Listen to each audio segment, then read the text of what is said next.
Bom, pessoal, na aula desta semana nós vamos tratar da simultaneidade na língua de sinais, especialmente na Libras, e também do uso do espaço nessa língua. Nós vamos ver alguns exemplos em língua portuguesa e em língua de sinais brasileira para podermos comparar a estrutura dessas duas línguas. Primeiro, vamos falar um pouco da linearidade da simultaneidade. As línguas orais, elas tendem a ser mais lineares do que simultâneas. Isso porque os fonemas, eles são produzidos numa cadeia linear. Então, se nós observarmos como nós produzimos os fonemas, nós vamos perceber que eles são produzidos um após o outro. Por exemplo, se eu falo a palavra casa, eu produzo o fonema referente à consoante K, né, o A, o Z e o A. Isso de uma forma linear. No caso das línguas de sinais, elas funcionam de uma forma diferente.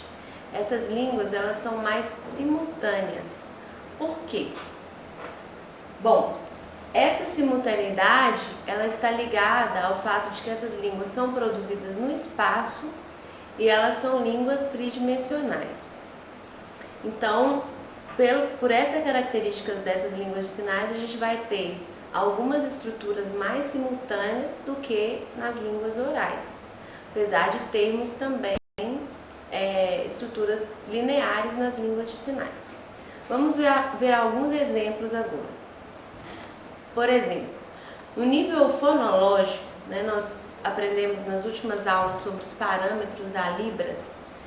Nós vimos que a Libras ela tem os parâmetros ponto de articulação, configuração de mão, movimento, a orientação da palma da mão e as expressões não manuais, que seriam as expressões faciais e as expressões realizadas com o corpo, por exemplo. Esses parâmetros, e a gente viu alguns exemplos de sinais, eles são organizados de forma simultânea. Então, por exemplo, o sinal que tem o significado de triste. Então, se nós formos analisar os fonemas ou as unidades mínimas que compõem esse sinal, nós temos, por exemplo, a configuração de mão parecida com o Y. Qual o ponto de articulação desse sinal? Esse sinal é feito no queixo. Eu faço um movimento retilíneo em direção ao queixo. Eu produzo uma expressão facial e aí eu acabo mudando um pouco a orientação da palma da mão na hora de produzir o sinal. Todos esses fonemas, eles estão acontecendo simultaneamente, diferentemente, por exemplo, da palavra casa, que eu falei anteriormente para vocês, que eu tenho os fonemas sendo articulados um após os outros. Não só no nível fonológico, na língua de sinais, que a gente vai observar essa simultaneidade, mas também no processo de formação de novas palavras. Então, vamos ver um exemplo. Nós estamos pensando aí agora no nível morfológico, quer dizer, eu quero entender como que a língua de sinais se compõe de unidades mínimas, mas unidades mínimas com significado. Então vamos buscar um exemplo da língua portuguesa para podermos entender isso. A gente tem a palavra, por exemplo, bicampeão. Eu tenho aí dois morfemas, duas partes dessa palavra que tem significado. O bi, que significa dois, e a palavra campeão, formando uma terceira palavra. Então eu estou dividindo essa palavra em duas partes, em unidades mínimas, agora com significado. Então na língua de sinais eu tenho o sinal ontem. Se eu for articular o sinal de anteontem, que é derivado deste, eu vou fazer. Então eu tenho aqui uma mudança de configuração de mão e essa configuração de mão ela passa a indicar que são 2 dias atrás. Assim como o bi na palavra bicampeão indica 2. Nós teríamos outros exemplos também para mostrar isso. Por exemplo, eu quero indicar que eu fiz uma viagem que durou 2 horas. Então eu falo, esse sinal quer dizer viajar 2 horas. Se eu quiser dizer que são 3 horas, 4 horas. Então eu mudo a configuração de mão e essa configuração de mão passa a ter um significado. Essa mudança ela é simultânea, A gente vai articulando a configuração de mão ao mesmo tempo que faz um movimento circular em frente ao rosto. Agora, vamos retomar um exemplo exemplo da aula passada, quando nós analisamos o vídeo em que o Rainer conta a história do sinal nome, de como o sinal nome dele surgiu. Então vocês se lembram que nós discutimos nessa aula como que nesse vídeo aparecem alguns elementos simultâneos, inclusive, né, quando vamos estruturar determinadas frases. Então, por exemplo, no momento em que ele vai contar que ele estava indo para a escola, ele faz esse sinal que é referente à mochila. Logo depois ele mantém uma parte do sinal e começa a articular o sinal de andar. Então a gente tem duas informações simultâneas que estão acontecendo. Uma informação que está aqui, né, indicando no próximo ao ombro a mochila, e outro o sinal referente a andar. Ok? Agora nós vamos falar um pouco do uso do espaço na sinalização. A língua de sinais ela é uma língua espaço-visual, ela é constituída espacialmente. Por isso, ela vai explorar bastante o espaço em vários dos seus elementos linguísticos, inclusive na construção de frases. Então, nós temos, por exemplo, os pronomes pessoais, que vão explorar todo esse espaço à frente do sinalizador. Nós temos os verbos com flexão, que estão relacionados a esses pronomes. Temos os verbos conlocativos também, que vão explorar o espaço. Então, em todo o processo de construção de frases na língua de sinais, algumas frases têm uma sequência linear, mas outras exploram bastante a questão do espaço e ele é importante na construção do significado. Vamos ver alguns exemplos.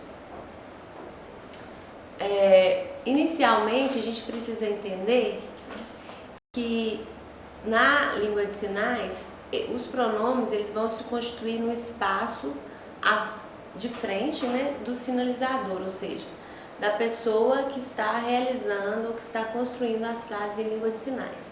Então, vamos entender primeiro como funcionam os pronomes nessa língua. Por exemplo, vou dizer eu, né, aponta-se para quem está sinalizando, você para frente do sinalizador ou para a direção da pessoa com quem ele está conversando, ele ou ela, eu aponto para determinados pontos no espaço. Se eu estiver conversando com uma pessoa que está à minha frente e outra que está presente em um determinado espaço da sala, eu falo você e ele, porque aquela pessoa ela está presente no espaço.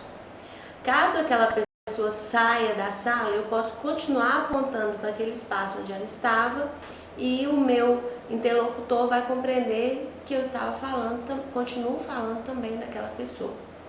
Caso os elementos dos quais eu estou falando não estejam presentes no espaço em que eu estou, eu posso definir pontos à direita ou à esquerda e construir as minhas frases a partir daqueles pontos.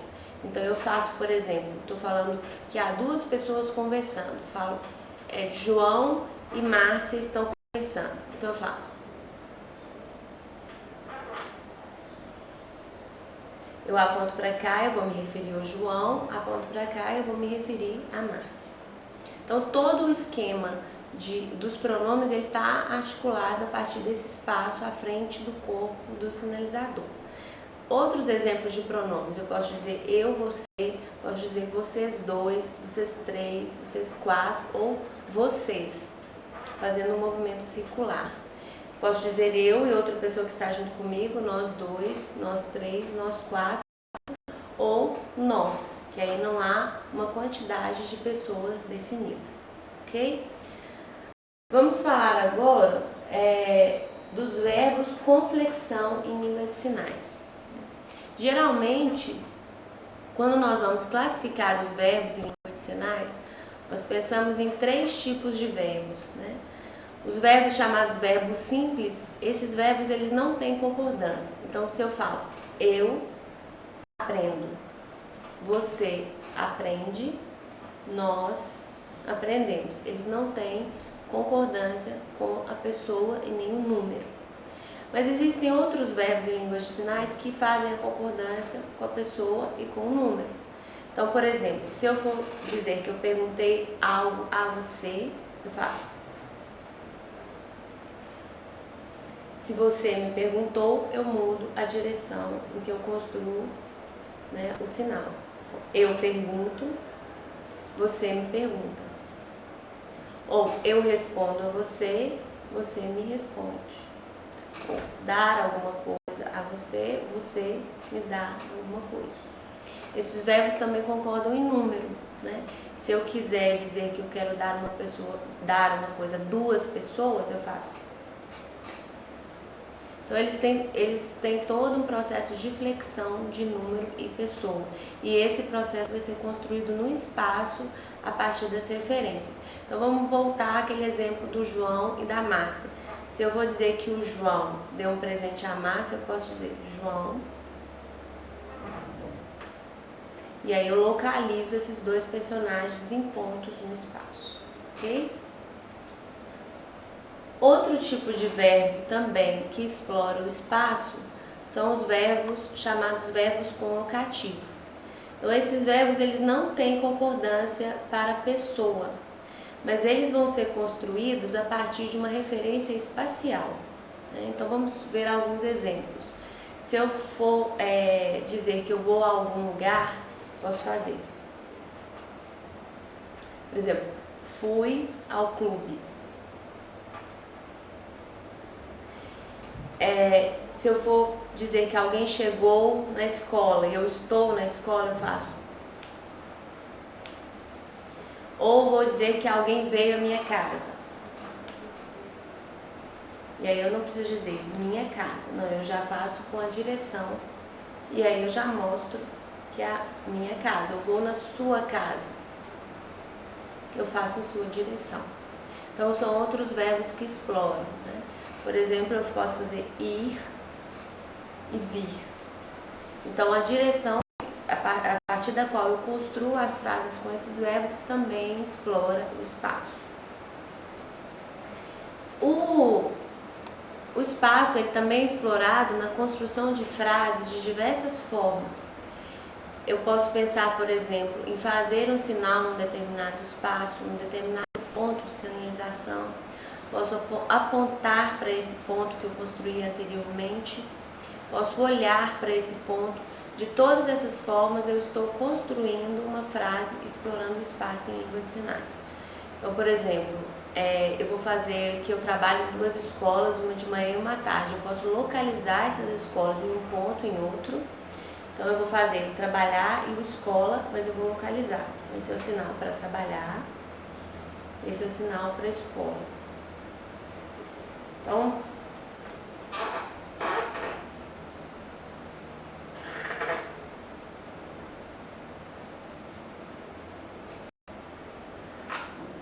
estou dizendo, essa escola, por exemplo, tem muitos alunos. Então eu continuo sinalizando nesse espaço à minha esquerda, eu faço. E aí eu quero dizer que nessa escola tem poucos alunos, eu posso construir. E no momento em que eu estou sinalizando também, eu começo a explorar a referência com o olhar, ok? Bom, a gente tem outras frases em língua de sinais que também vão explorar o espaço, que está relacionado à iconicidade da língua de sinais. Suponhamos que eu continuasse contando uma história dessas escolas onde eu trabalho, e eu fosse dizer que teve uma ventania e que uma árvore caiu sobre essa escola. Então essa escola que eu fiz aqui à esquerda, faço a escola, localizo a árvore que está lá do lado da escola e aí eu faço essa árvore caindo. E aí essa construção eu estou explorando o espaço também, porém de uma forma mais icônica, ok? Nas próximas aulas nós vamos continuar refletindo um pouco mais sobre a língua de sinais. Até mais!